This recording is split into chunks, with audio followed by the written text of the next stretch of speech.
एक राज्य में एक राजा था। वह अपने मंत्री के साथ देश का भ्रमण करने निकला। भ्रमण करते करते राजा और मंत्री एक बाजार में पहुंच गए। उस बाजार में राजा का ध्यान एक दुकानदार के ऊपर गया।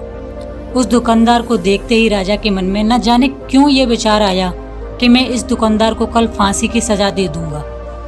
यह बात राजा ने अपने मंत्री को बताई। मंत्री कुछ बोले उससे पहले राजा उस दुकानदार के दुकान के सामने से आगे निकल चुके थे और दूसरी बात करने लगे। मंत्री बहुत ही चिंतित हो गया।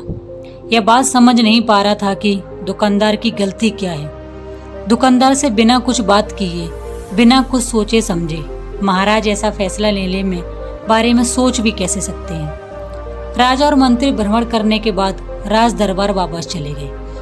मंत्री को रात भर नींद नहीं आई। सुबह जागने के बाद मंत्री एक साधारण प्रजा का रूप बनाकर उस दुकानदार के पास गया और उस दुकानदार से पूछा, तुम क्या बेचते हो?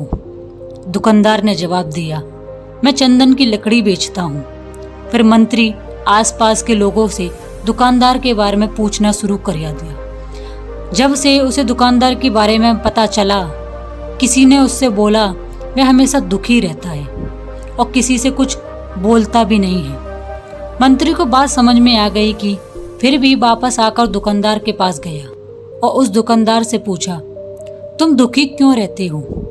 दुकानदार ने बताया, मैं दुखी इसलिए रहता हूँ क्योंकि मेरे पास दुकान में लोग आते हैं, चंदन की लकड़ियाँ सूंघते हैं और बोलते हैं बहुत ही सुंदर है, बहुत ही अच्छी महक है, लेकिन कोई खरीदता नहीं है, इसलिए मैं बहुत दुखी रहता हूँ। मंत्री दुकानदार की बात सुनकर भी खुद भी भाव विभोर हो गया। कोई भी दुकानदार दुखी क्यों ना हो अगर उसके दुकान का कोई भी सामान खरीदा ना जाए, जबकि सामान में कोई कमी ना हो। मंत्री सोचने लगा कि यह दुकानदार अपने दुखों की वजह से इतना दुखी रहता है, परंतु राजा इस दुकानदार को फांसी पर क्यों लटकाना चाहते हैं? अर्थात राजा के मन में आए हुए विचार का उत्तर अभी तक मंत्री को नहीं मिला था। मंत्री ने फिर दुकानदार से पूछा, भाई तुम क्या करोगे अगर तुम्हारे दुकान की सारी चंदन की लकड़ियां ऐसी की रखी रह जाएंगी तो? दुकानदार ने गुस्से भाव में बोला, हाँ मैं जानता हूँ मेरी चंदन की लकड़ियां ऐसी ही रखी रह जाएं अगर कोई ना खरीदे तो। इसलिए मैं सोचता हूँ कि हमारे देश का राजा जल्दी से मर जाए। अगर वह जल्दी से मर जाता तो मैं उस दरबार में जाकर उस राजा के दाह संस्कार के लिए अपनी चंदन की लकड़ी दूंगा, जिससे मुझे कुछ पैसे मिल जाते और इस बाजार के अलावा बाकी के लोगों को भी मेरे चंदन की लकड़ियों के बारे में पता चलता, तो फिर शायद कुछ ना कुछ लोग मेरी दुकानदार से जरूर चंदन की लकड़ी खरीदने आते। मंत्री दुकानदार की बात को सुनकर यह सब कुछ समझ गया और उसके मन में एक विचार आया। मंत्री ने दुकानदार से चंदन की कुछ लकड़ियां खरीदी और इस खरीदारी से दुकानदार को कुछ पैसे भी मिल गए और वह थोड़ा खुश भी हो गया। मंत्री चंदन की लकड़ियों को लेकर वापस राज दरबार चला गया। राज दरबार पहुंचकर मंत्री ने उस चंदन की लकड़ियों को राजा के समक्ष रख दिया और बोला कि हे राजन, यह चंदन की लकड़ियां उसी दुकानदार के ने आपको भेंट में दी हैं जिस दुकानदार को आप फांसी देने के लिए सोच रहे थे। राजा उस चंदन को सूंघे और सूंघने के बाद बड़े ही प्रसन्न हुए।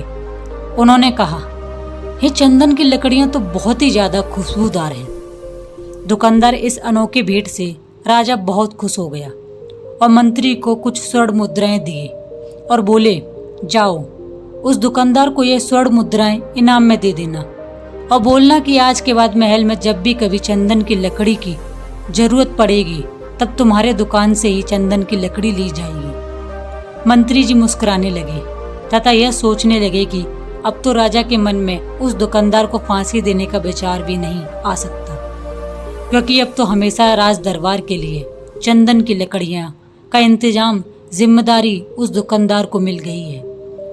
मंत्री स्वर्ण मुद्राओं को लेकर वापस दुकानदार की तरफ चल दिया। इधर राजा उस विचार में पड़ गए कि वह दुकानदार तो बड़ा ही अच्छा इंसान है। जिस वक्त मैंने उसके बारे में यह सोच रहा था कि मैं उसको कल फांसी दे दूंगा, तब शायद उसके मन में यह विचार चल रहा था कि राजन पहली बार मेरी दुकान के सामने आए हैं, क्यों ना मैं उनको अपनी सुंदर और खुशबूदार अपनी खुशबूदार लकड़ियों को भेंट करूं। और आज उसने मुझे भेंट भी किया। बेवजह ही मैं उसको फांसी देने के बारे में सोच रहा था। ये दिमाग में राजा अपने सोच रहे थे। इधर मंत्री दुकानदार के पास पहुंच गया। मंत्री ने राजा के द्वारा दी गई स्वर्ण मुद्राओं को दुकानदार को देते हुए कहा कि जिस चंदन की लकड़ी को कल मैं खरीद कर ले गया था, उस चंदन की लकड़ी को राजा ने बहुत पसंद किया है और इनाम के तौर पर तुमको यह कुछ स्वर्ण मुद्राएं दी हैं। दुकानदार बहुत खुश होने लगा। साथ ही साथ मंत्री ने उस दुकानदार को यह भी बताया कि अब आज के बाद राज दरबार में जब भी कभी भी चंदन की लकड़ियों की जरूरत पड़ेगी तो सारी चंदन की लकड़ियां तुम्हारी दुकान से ही ली जाएंगी। दुकानदार की बात, मंत्री की बात सुनकर वह बहुत खुश हो गया। मंत्री दुकानदार से पूछा, क्यों भाई, तुम तो राजा के बारे में इतना बुरा भरा सोचते हो, लेकिन राजा देखो तुम्हारी कितना चिंता करते हैं। राजा कितने अच्छे हैं। राजा अपनी प्रजा के बारे में कभी भी गलत नहीं सोचते। दुकानदार मंत्री की बात से सहमत हो गया और वह बहुत दुखी हुआ। दुकानदार मंत्री से बोला, मैं कितना गलत सोच रहा था राजा के बारे में। राजा तो बड़े ही अच्छे हैं, बड़े ही भले राजा हैं। भगवान करे कि राजा की बहुत ही लंबी आयु हो।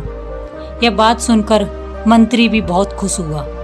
फिर मंत्री वहां से वापस राज दरबार को चला गया। और यहीं पर महात्मा गौतम बुद्ध जी ने इस कहानी को समाप्त करते हुए अपने शिष्यों से पूछा कि अब बताओ कर्म क्या है।